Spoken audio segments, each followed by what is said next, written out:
right, hey folks, welcome into the News 12 Now desk. Thanks for joining us here on this Friday, June 7th. We made it to the end of the week. Hopefully everybody's had a great week. We're in store for some great weather. Mikkel's going to tell you all about that coming up in just a little bit. First, though, we've got ourselves a News 12 FastCast, and we are talking about a new Salvation Army store opening tomorrow in Martinez. And when people shop, donate, or volunteer, they are directly giving back to the stores.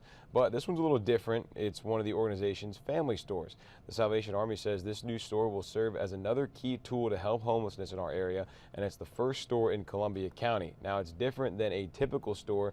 As one of the organization's family stores, it serves the greater need. Major Jonathan Raymer says with the Salvation Army says the store is a critical component to combating homelessness in Augusta and the surrounding areas. When people shop, donate, or volunteer at the family stores, they are directly supporting the shelter or the Center of Hope homeless shelter.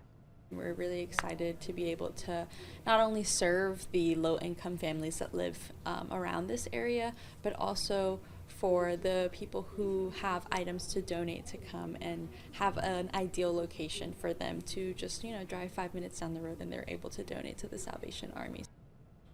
As far as donations, they accept all donations, but they are in greater need of kitchenware and appliances. Again, that grand opening is going to be tomorrow on Riverwatch Parkway, right by Old Evans Road. They'll have free coffee and food and live music from 10 to 2. So a lot going on over there. Great way to help out. And the Salvation Army store will be open from 9 until 6. Augusta University is one step closer to having a new president. The Board of Regents of the University System of Georgia voted to name an internal candidate, Dr. Russell Keene, here on your screen as the sole finalist. Now, Keene currently serves as the Executive Vice President for Administration and Chief of Staff to the President at AU. He served in an executive leadership role since July of 2015. Dr. Keene is set to succeed Dr. Brooks Keel, who is retiring at the end of the month. I don't think it was a no-brainer. I think we had a national search, and we interviewed a lot of different candidates, probably in the 60s, and these candidates were highly qualified, outstanding people, each and every one. So I think we're fortunate that we had somebody who understood Augusta to compete with those candidates and to be selected. In the next few days, the Board of Regents will make that vote official. Developers are one step closer to adding a new townhomes right next to Grovetown High School. The plan is to build homes between William Few Parkway and Warrior Way just behind the school. Last night, Columbia County Commissioners voted to pass the final phase of that project that's been in the works for years. But some of those who live in the area say they're not too happy about this latest development. I think we've kind of taken away from what the city was, a nice, humble, quaint country town. Despite some concerns from neighbors, construction for the new townhomes will be starting soon. A new Chick-fil-A drive-thru could be coming to Columbia County. The Planning Commission will take it up next month on the 11th.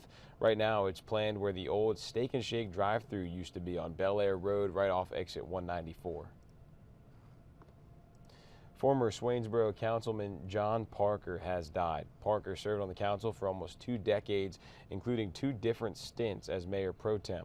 Parker died Saturday, June 1st at a hospital in Savannah after an extended illness. He was 55 years old.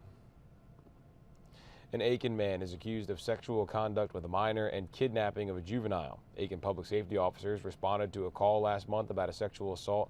After an investigation, 25-year-old Marlon Ashley was arrested on Wednesday.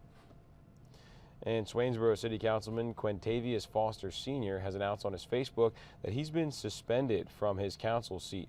According to Foster, City Attorney John Levis made that decision. Foster was sworn in earlier this year. We're working to learn more on the circumstances of his suspension.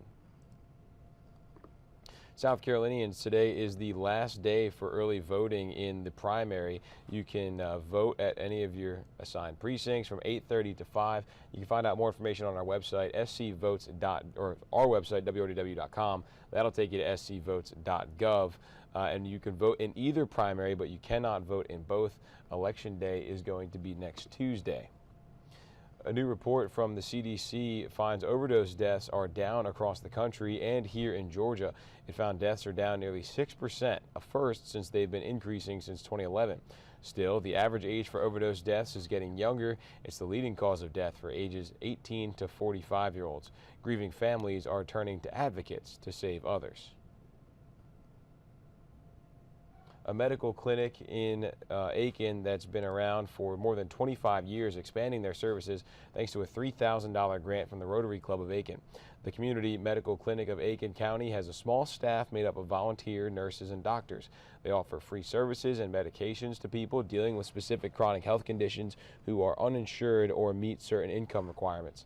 They're expanding their dermatology clinic, promoting dental education, and are pushing their RISE program, which focuses on mental health. Tony Seibert found the clinic through a friend. She says it's a comfort knowing she's no longer stressed about where to go for medication. I'm privileged to be in a community that have people that take the time out to care about others in the community that are less fortunate or aren't able to get the things they need. The clinic has helped more than 400 patients just last year, and they're expected to exceed that number this year. AU and McCorkle Nurseries will be hosting a health fair this morning with services and health education for nursery workers. They'll offer blood pressure screening, physical therapy, and more. That's from 7:30 to 11:30 in Deering. Grab your best friend and get ready to head to downtown Augusta. In the spirit of friendship, our downtown Soul City is hosting Buddy Week with 18 local businesses. So tomorrow, if you visit a paired up business, you can get a gift with a purchase or other goodie at each business. We stopped by Augusta Candle Company. They are buddying with Laziza. So if you bring your own best friend here, you can get a 4-ounce sugar scrub for free. And then if you go to Laziza's and purchase something with them, you get a side of feta fries for free. That's just one example of what you could get when we have the full list of those buddy businesses on our website, WRDW.com. So you can check it out, plan to visit your weekend, or plan your weekend visit, I should say.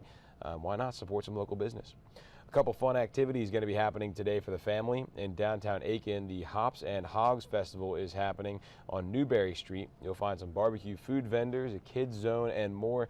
Admission is free, and that's going to be from 5 to 10. And then Food Truck Friday coming to downtown Augusta tonight. You've got music, fun, and more, of course, food. It's going to be at the Augusta Common from 6 to 9 tonight, so the weather should be great. That will be a great event to get out to. Again, supporting local businesses on this weekend as we get into summer. You can always find out about these stories and more on our website, WRDW.com. Be sure to check out our WRDW streaming app so you don't miss anything we've got going on. Morning Mix coming up at 9 o'clock. We have the next FastCast at 11:50 and then the midday newscast at 12. Thanks for tuning in.